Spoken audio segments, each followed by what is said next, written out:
I wish I could remember word for word, but I know that with 44 seconds on the clock, we had a timeout.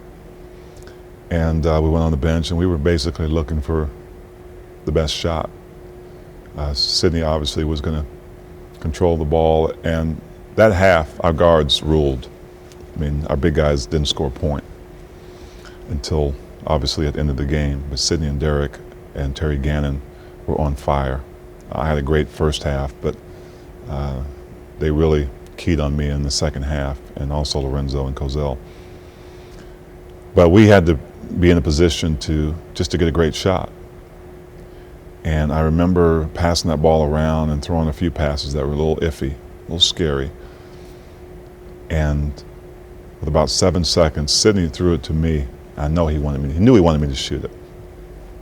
I knew he did. And you know, I think that there's something that was maybe innate. I hadn't scored a point all half. Derek was the hot one. You know, and it wasn't that I was afraid to shoot it. Is that I didn't think that was the best possible shot that we could take. We needed to go to the basket with the ball.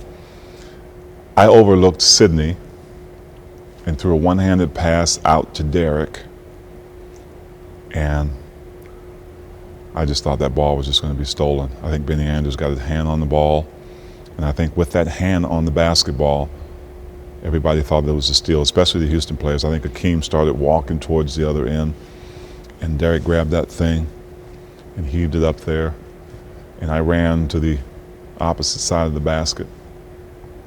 My feet were nailed to the floor. I saw that thing, knew it was falling short, and Lorenzo had the wherewithal to go up. I don't think he even knew what he was doing. He grabbed that thing, and there was the hoop.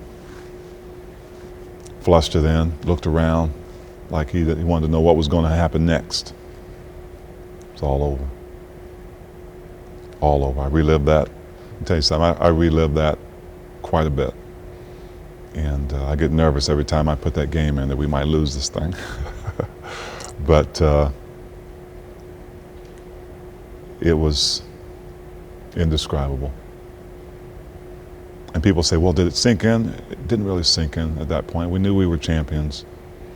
We knew we had done something that probably, if I had to pick a percentage, I'd say 90% of the people didn't think that we would be victorious in that game.